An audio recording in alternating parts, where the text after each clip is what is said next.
საქართველოს პრეზიდენტი მიხეილ ყაველაშვილი ყაზახეთის რესპუბლიკის პარლამენტის მაჟილისის თავმჯდომარეს იერლან კოშანოვს შეხვდა. პოლიტიკური და ეკონომიკური ურთიერთობების საერთაშორისო პროექტები და საინვესტიციო გარემო განიხილეს საქართველოსა და ყაზახეთის პრემიერ-მინისტრებმა. ბიშკეკში ყირგიზეთის პრეზიდენტის სასახლეში ორი ქვეყნის პირველი პირის შეხვედრა დასრულდა. საქართველოს პრემიერს დღეს თურქმენეთში მიმდინარე საერთაშორისო ფორუმზე მოусმინა. საქართველოს პრემიერ-მინისტრი ირაკლი კობახიძის ოფიციალური ვიზიტი ყირგიზეთის რესპუბლიკაში დაიწყო. საქართველოს პრემიერ-მინისტრი ოფიციალური ვიზიტით უზბეკეთში იმყოფება. საქართველოს პრემიერი საერთაშორისო პლატფორმაზე სიტყვით გამოვა. ირაკლი კობახიძე აბუდაბის მდგრადი განვითარების კურეულის სამიტში მონაწილეობს. საქართველოს პრემიერ-მინისტრის სამუშაო ვიზიტით ჩინეთის სახალხო რესპუბლიკას ეწვია. ჩინეთი, ემირატები, თურქმენეთი, ყირგიზეთი, ტაჯიკეთი, უზბეკეთი, ყაზახეთი, ირანი.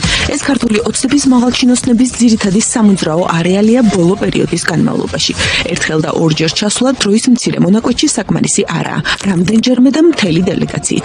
სამართლიანობისთვის უნდა ითქვას, რომ რამდენიმე თვის წინ ევროკავშირის წევრ უნგრეთშიც ჩადიოდნენ ხოლმე, თუმცა იქ ხელისუფლების შეცვლის შემდეგ ვიზიტების შეწყდა. მასრულებთ ვიზიტს სინგაპურში, ქონდა ძალიან საინტერესო შეხვედრები. ამ ბოლოს სიას სინგაპურიც დაემატა.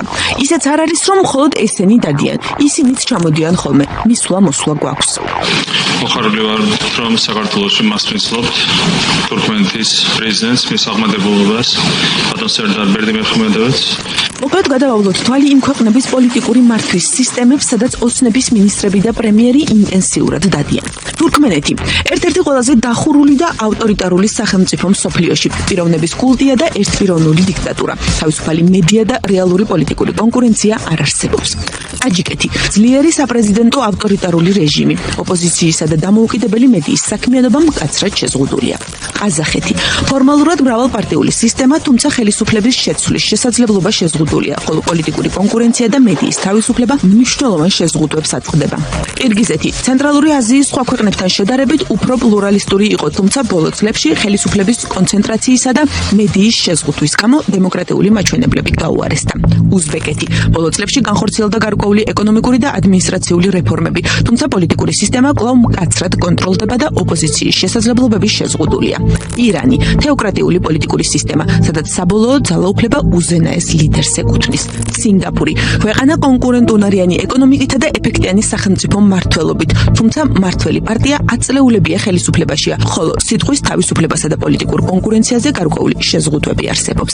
ჩინეთი ერთპარტიული სახელმწიფო, რომელსაც ჩინეთის კომუნისტური პარტია მართავს, არ არსებობს თავისუფალი მრავალპარტიული არჩევნები, არაფთა გაერთიანებული საამიროები, ფედერაციული მონარქია, სადაც ხელისუფლება მემკვიდრეობით მმართველ ოჯახებს ეკუთვნის. პოლიტიკური პარტიები და კონკურენტული არჩევნები პრაქტიკულად არ არსებობს. ჩამოთვლილთაგან უკლებლიო ყველა Freedom House-ის მიერ შეფასებულია როგორც არათავისუფალი ქვეყანა. შესაბამისად ეს ვიზიტი თავის შინაარსით შეიძლება შეფასდეს როგორც ისტორიული და მე დარწმუნებული ვარ, რომ ეს ვიზიტი ახალ დონეზე აიყვანს საქართველოს-ტაჯიკეთის ხორხრივ ურთიერთობებს. თავისთავად ქვეყნებთან მეგობრულ ურთიერთობაში ცუდი არაფერია. განსაკუთრებით მაშინ, თუ ეს ურთიერთობა ორმხრივია და ორივე ქვეყანას სარგებელს იღებს. მაგრამ რა ხდება მაშინ, თუ ქვეყანა, რომელსაც დემოკრატიული სამყაროს წევრობაზე აქვს პრეტენზია, მხოლოდ ავტოკრატულ ქვეყნებში დადის და სრულად ჩამოშორებულია დასავლურ ნაწილს. მათი მხრიდან ქვეყნის საქმეებში ჩარევის აღკვეთის, ანუ სუვერენული დემოკრატიის დაცვის მოტივით. უსმინეს აშხაბადში მშვიდობის და ნდობის საერთაშორისო წლის და თურქმენეთის ნეიტრალიტეტის 30 წლის თავისადმი მიძღვნილი ფორუმი ჩატარდა, რომელსაც სამხრეთ კავკასიის და ცენტრალური აზიის ქვეყნებთან ერთად რუსეთის პრეზიდენტიც ესწრებოდა. ზუსტად იგივე პრემიერ-მინისტრის სასული, სადაც საქართველოს ყალიბელი წყდება და ეგეგრება. რა ხდება და ასეთი ქვეყნების ბედი აშხაბადში წყდება. ქვეყნის მთავარი მტრის, ოკუპანტისა და ბოროტების იმპერიის მმართველი პუტინის გვერდით. ქართული ოცნება, რომელიც ბოლო რამდენიმე წელია ამტკიცებს, რომ ორ ფეხზე უნდა ვიდგეთ და არავის მოვუსმინოთ და არავის რჩევა უნდა გავითვალისწინოთ დასავლეთიდან, მუდმივად ლანძღავს ევროკავშირს, ევროპარლამენტარებს და გამოგონილ შიშებზე აპელირებს ომისა და დიპ-სტეიტის შესახებ, გვაუწყებს, რომ ჩვენი ბედი რატომღაც აშხაბადში წყდება. შუა აზია ზოგადად საქართველოსთვის არის განსაკუთრებით საინტერესო რეგიონი. ამ კონტექსტში ჩვენ თურქმენეთს განვიხილავთ როგორც საიმედო პარტნიორს და ჩვენს მეგობარ სახელმწიფოს. შუა აზია არის განსაკუთრებით საინტერესო. ამერიკასა და ევროპას კი დიპ-სტეიტი მართავს და ომი უნდა. ავტოკრატიულ რეჟიმებთან თანამშრომლობას ქართული ოცნება მუდმივად ეკონომიკური საფარველით ნიღბავს. დელეგაციებთან ერთად ჩვენ გქონდა შესაძლებლობა გაგვემართა გაფართოებული ფორმატის შეხვედრა, რომლის ფარგლებშიც ყურადღება გამახვილდა საქართველო-თურქმენეთის სავაჭრო ეკონომიკური ურთიერთობების შემდგომ გაღრმავებაზე. აღინიშნა, რომ ჩვენს ქვეყნებს შორის არსებობს მნიშვნელოვანი პოტენციალი ვაჭრობის ზრდისა და სხვადასხვა პროდუქციის ექსპორტის ხელშეწყობის მიმართულებით. ახალზე გავუსვით, რომ ძალიან მნიშვნელოვანია ეკონომიკური კუთხით ჩვენი თანამშრომლობის ყოველმხრივი გაღრმავება, კუთხით არსებობს ძალიან დიდი პოტენციალი. ჩვენ შევჯერდით იმაზე, რომ გაღრმავდება ურთიერთობები არის რამდენიმე მნიშვნელოვანი ხელშეკრულება, რომელიც არის ახლა განხილვის პროცესში და დარწმუნებული ვართ, რომ ძალიან მალე დასრულდება მოლაპარაკებები ამ ხელშეკრულებებთან დაკავშირებით და გაღრმავდება ორმხრივი ურთიერთობები საქართველოსა და სინგაპურის შორის. ყოველი შემდგომი ვიზიტის შეჯამებისას საუბრობენ ეკონომიკურ კავშირებზე, მოსალოდნელ ინვესტიციებზე და საოცარ ეკონომიკურ წინსვლაზე, რომელსაც საქართველოს ამ ქვეყნებთან ურთიერთობა მოუტანს. ასე იყო ანაკლიის პორტზე, რომელიც ჩინელებს უნდა აეშენებინათ. მას შემდეგ რაც ივანიშვილმა გამოაცხადა, რომ ამერიკელებს შავ ზღვაში არაფერი ესაქმებოდათ. მე არ დამავიწყდება ძალიან ცუდი საუბარი ბიძინა ივანიშვილთან 2017 წელს. მითხრა რომ იცი რა, ოდი შევეშვათ ანაკლიას. შენ ეთყობა გეოპოლიტიკაში ვერ ერევი. და მე მეუბნება ვერ ერკვევი. მე ესეთი რაღაცა მითხრა რომ რა უნდათ ამერიკელებს შავ ზღვაში. ახლა გაირკვა რომ ჩინელები ანაკლიის პორტში ინვესტიციას არ ჩადებენ და სახელმწიფო მას თავად ააშენებს. საქართველოს მთავრობამ მიიღო გადაწყვეტილება ანაკლიის ღრმაწლოვანი ნავსადგური ააშენოს სოფლიოში ყველაზე ფართოდ აპრობირებული ეგრეთ წოდებული ლენდლორდის მოდელი. კიდევ ერთი პროექტი, რომელიც ჩინელებს უნდა განეხორციელებინათ, ვაზიანის აეროპორტია. თუმცა ამ მიმართულებითაც ჯერჯერობით არაფერია ხელშესახები. არადა გახსნის ვადაც ნელ-ნელა ახლოვდება. მისი ამოქმედება 2031 წელს არის დაანონსებული. საკუთრებით სასიხარულოა, რომ სინგაპურის საერთაშორისო აეროპორტის ოპერატორმა კომპანიამ ჩანგიმ დააფიქსირა ინტერესი საქართველოს საავიაციო ინდუსტრიის მიმართ და კონკრეტულად კი მათ დაგვიდასტურა შეხვედრისას, რომ ისინი მონაწილეობას მიიღებენ იმ საერთაშორისო ტენდერში, რომელსაც საქართველოს მთავრობა გამოაცხადებს ვაზიანის ახალი საერთაშორისო აეროპორტის ოპერატორის შერჩევის ტენდერში. ახლა გითხრას, რომ ვაზიანის აეროპორტით სინგაპურში დაინტერესდნენ. როგორც ჩანს, ჩინური ინვესტიცია აქაც არ გამოვიდა. ეს 6 მილიარდიანი არაბული ინვესტიციაც არსად ჩანს. საუკეთესო ადგილების საჩუქრად მივეცით არაბულ კომპანიას და როგორც მოგვიანებით გაირკვა, უბრალოდ კორპუსების აშენებით და შემდეგ უცხოელებზე გაყიდვით უნდა იშოვონ ფული. შეხვედრები ასევე იგეგმება საინვესტიციო კომპანიებთან. მთავრობის მეთაურმა ჩინეთის სახალხო რესპუბლიკის სახელმწიფო საბჭოს პრემიერ-მინისტრს ლიციანთან შეხვედრა გამართა. შეხვედრას მინისტრთა კაბინეტის წევრებიც დაესწრნენ, გაფორმდა მემორანდუმები სოფლის მეურნეობის, საავიაციო და სხვა მიმართულებებით. ჩინეთისგან შანხაისთან პირდაპირ ფრენა ხომ მაინც შეგვჭა. ახლა სხვა ქვეყნების ჯერია. თურქმენეთით, ტაჯიკეთით, ყირგიზეთით და დანარჩენებთან ეკონომიკური ურთიერთობით უნდა ავშენდეთ. ირანის შემთხვევაში მაგასაც ვერ გვპირდებიან. იქ მხოლოდ პანაშვიდებზე დავდივართ, სადაც კობახიძეს ყურში ჩახკივიან სიკვდილი ამერიკასო. მხოლოდ მისვლა გვაქვს, მოსვლა არა. კიდევ კარგი, აიათოლების ვიზიტი გვაკლია სრული ბედნიერებისთვის. თუმცა თუ ჩვენი ბედი მართლა აშხაბადში გადაწყდება პუტინის გვერდით, მომავალი ძალიან ბუნდოვანი და ტრაგიკული ჩანს. მით უმეტეს იმ ფონზე, რომ ოფიციალურად გამოგვიცხადეს ევროკავშირში გაძევრიანების მოლაპარაკებების გახსნას 2028 წლამდე ვაჩერებთო.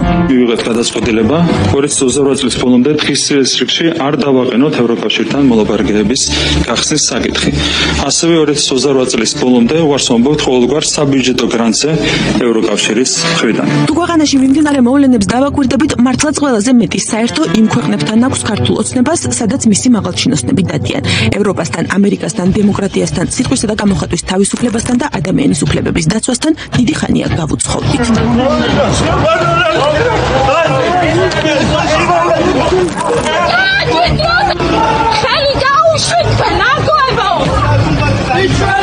ციხეში ყავს პოლიტიკური პარტიის ლიდერები და პოლიტიკური პარტიების აკრძალვაზე სარჩელი არის შეტანილი. ციხეში ყავს ათეულობით ადამიანი პროდასავლურ აქციებში მონაწილეობის გამო.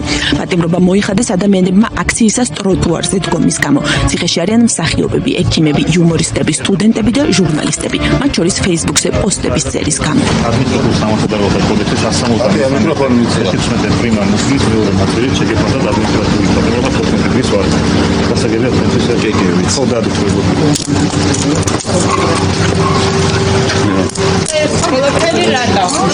ქვეყანაში არაოფიციალურად, მაგრამ აიკრძალა ხუმრობა. თუ სტენდაფერის ხუმრობა ქოცურ სტანდარტებში არ ჯდება, მას პროპაგანდა კვირების განმავლობაში აშავებს.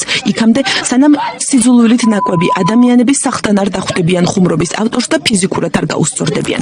ხელისუფლების წარმომადგენლები კი ამ ძალადობის ჩამდენების მხარეს დაიჭერენ. აქ ქოცი შეგირჩევთ, რაზე, როგორ და რამდენი უნდა იხუმროთ, რა უნდა პოსტოთ სოციალურ ქსელებში, სად უნდა დადგეთ აქციის დროს და რა სახის კრიტიკაა დაშვებული მაღალჩინოსნების მიმართ და რა გადაჭარბებული. ისე უნდა იხუმროთ, რომ ლადო ბოჟაძეს, ღმერთს და ნოდარ დუმბაძეს არ ეწყინოთ. ამ ორ უკანასკნელს რა ეწყინება და რა არა, ამას ქოცი გადაწყვეტს. YouTube გადაცემის ერთ-ერთი წამყვანის გინების ადრესატი ნოდარ დუმბაძეც გახდა. ფაქტებს სოციალურ ქსელში უკვე მოყვამწვავე კრიტიკა ოპოზიციის მხარდამჭერებს სარკაზმით თავად ოპოზიციამაც დაუწუნა. ხელი გაუშვით თქვენ აგოებო!